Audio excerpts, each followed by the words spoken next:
काली अमावस की रात थी और रात के गहरे सन्नाटे को चीरते हुए एक औरत की चीखने की आवाजें पूरे जंगल के शांत माहौल को दहशत से भर रही थी। वो औरत इस तरह से चिल्ला रही थी जैसे किसी ने उसके बदन पर खौलता हुआ पानी डाल दिया हो। रात को अपने खेतों में पानी देने के लिए आया हुआ हरिया किसान अभी तक इन आवाजों को सुन नहीं पाया था, क्योंकि उसके बेटे किशन ने उसे नया नया मोबाइल फोन जो लाकर दिया था शहर से, और बस उसी मोबाइल फोन में ईयरफोन लगाकर वो कोई पुराना गाना सुनने में मग्न था।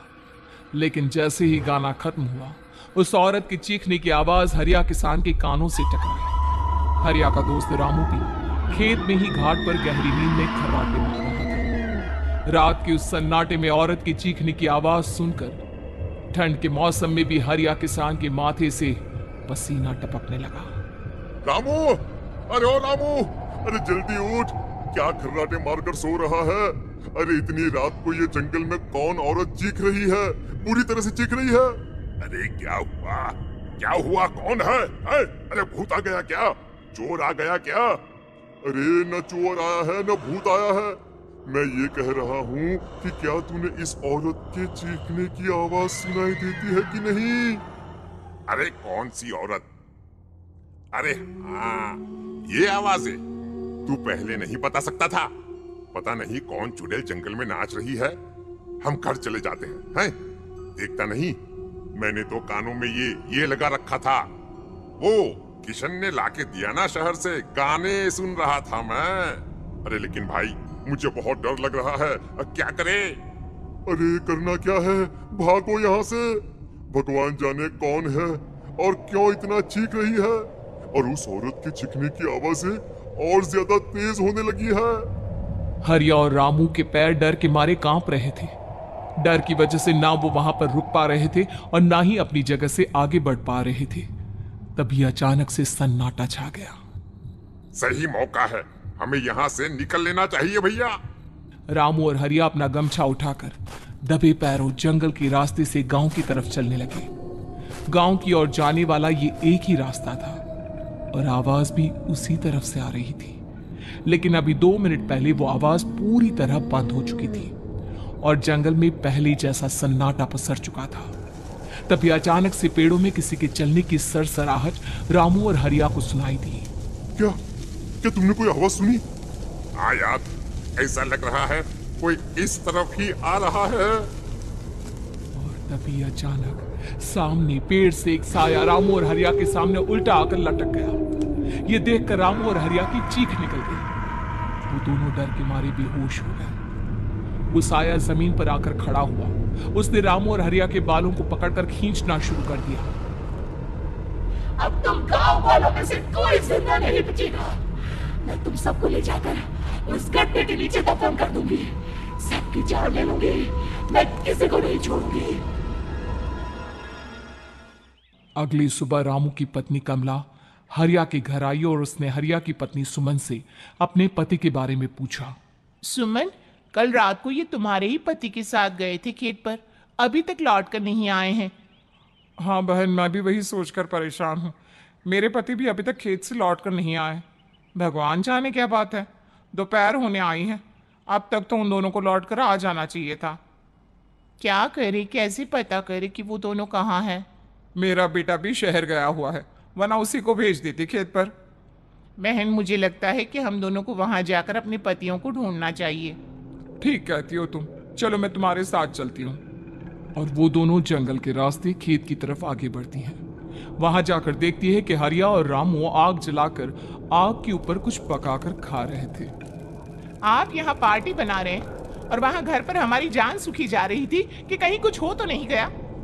मुझे कुछ नहीं हो सकता, मैं कभी नहीं मर सकता, समझे तू? अरे तबीयत तो ठीक है, ये किस तरह की आवाज में बात कर रहे हैं आप? कुछ हुआ है क्या? कुछ नहीं हुआ, बस जोरों की भूख लग रही थी इसलिए खाना बनाकर खा रहे थे। अच्छा, इतनी बदबू आ रही है, ऐसा क्या बनाकर खा रहे हैं आप? जरा हमें भी तो बताइए। अरे भाभी, क्यों परेशान हो रही हैं? मांस पकाकर खा रहे हैं, एक जंगली जानवर कल रात को खेत में आ गया था। हम दोनों ने उसे मार दिया और बस उसी का मांस पक रहा है। आप भी खाइए ना, बहुत बहुत ही स्वादिष्ट है। दिमाग खराब हो गया है क्या आप दोनों का? आप दोनों मांस कब से खाने लगे, और वो भी जंगली जानवर का? चलिए अभी कभी घर चलिए। चलेंगे चलेंगे, लेकिन पहले ये मांस तो खत्म कर ले। कुछ देर बाद रामू और हरिया कमला और सुमन के पीछे पीछे गांव की तरफ चल देते हैं। रामू और हरिया की आंखें पहले जैसी नहीं रही थी, उनमें कुछ बदल गया था। रामू अपनी पत्नी कमला के साथ घर चला जाता है और हरिया अपने घर आ जाता है। देखिए, आपने जो कुछ भी किया मैं उसके लिए आपको माफ कर देती हूँ, लेकिन आज के बाद ये रामू के साथ जाकर मांस पकाकर खाया ना, तो इस घर में घुसने नहीं दूंगी आपको। अरे दिमाग मत खराब करो, मैं वहाँ खाट पर लेटकर गाने सुन रहा हूँ, मुझे परेशान मत करना आप। इतना तमाशा खड़ा कर दिया, दोपहर तक घर लौटकर नहीं आए और अब गाने सुनने। लेकिन हरिया घर के बाहर आंगन में जाकर चुपचाप लेट गया और गाने सुनने लगा। गाने सुनते सुनते हरिया को नींद आ गई। सुमन ने उसके कान से ईयर प्लग हटाया और अपने आप से कहा, जरा मैं भी तो सुनकर देखूं, ऐसे कौन से गाने सुनते हैं। उधर मोबाइल में एक अजीब सा गाना बजने लगा।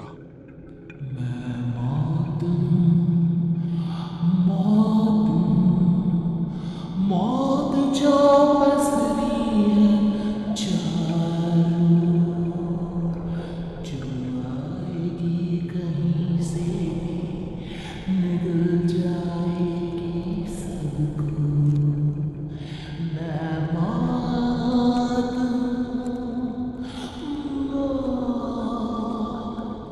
अब मैं छोड़ूंगी नहीं किसी को।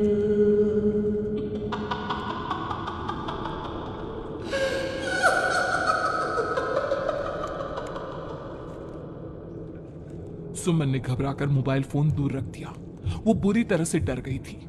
तभी अचानक हरिया अपनी नींद से जागा और गर्दन टेढ़ी करते हुए सुमन के पास आया। क्या क्या कर रही थी? गाने सुन रही थी? वो ये कैसा गाना सुन रहे थे तुम मोबाइल के अंदर? मौत है, मौत। अरे ये सारी बातें छोड़ो और ये बताओ, आज शाम को तुम मेरे साथ खेत चलोगी? लेकिन क्यों? और तुम इस तरह से क्यों बात कर रहे हो? अपनी गर्दन सीधी रखकर बात करो ना। वो मेरी गर्दन में सोते सोते थोड़ा दर्द हो गया है। मेरे साथ आज खेत चलो ना। तुम्हारे साथ पूरी रात रहना चाहता हूँ। कैसी बात कर रहे हैं दिन दहाड़े? जरा भी शर्म नहीं आती क्या? अरे इसमें शर्माने वाली क्या बात है? तुम पत्नी हो मेरी। पूरी रात खेत पर रहता हूँ। मुझे भी तो तुम्हारे पास आने का हक है कि नहीं? अच्छा ठीक है, चलती हूँ आपके साथ खेत पर, लेकिन फिर उस रामू को मत बुलाना। अरे कैसी बातें कर रही हो? अगर तुम मेरे पास होगी तो मैं किसी को नहीं बुलाऊंगा, सिर्फ तुम और मैं और रात का सन्नाटा। शाम के वक्त हरिया सुमन को अपने साथ खेत पर ले जाता है। आसमान में चांद पूरी तरह से चमक रहा था। हरिया ने अपने खेत में बनी हुई छोटी सी झोंपड़ी के अंदर सुमन को अपने पास बिठा लिया और उसके बालों में हाथ फिराते हुए कहा, कितनी खूबसूरत हो तुम, बहुत सुंदर लग रही हो। एक चांद से भी ज्यादा सुंदर लग रही हो। ऐसी बातें मत करिए ना, मुझे शर्म आती है। अपनी आंखें खोलकर जरा मेरी तरफ तो देखो। अरे देखो तो सही। सुमन ने शर्माते हुए जैसे ही अपनी आंखें खोली, उसके होश उड़ गए। हरिया के बड़े बड़े दांत निकल आए थे और वो पूरी तरह से एक जानवर की तरह नजर आ रहा था। कौन हो तुम? तुम मेरे पति नहीं हो। कौन हो तुम? मुझे जाने दो। लेकिन हरिया ने सुमन के हाथ को कसकर पकड़ लिया। उसके नुकीले नाखूनों की वजह से सुमन के हाथ से खून बहने लगा था। बहुत दर्द हो रहा है, मुझे जाने दो। कौन हो तुम? क्या करना चाहते हो?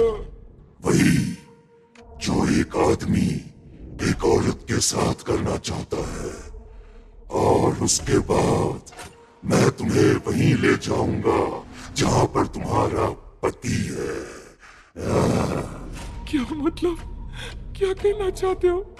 कहाँ है मेरा पति?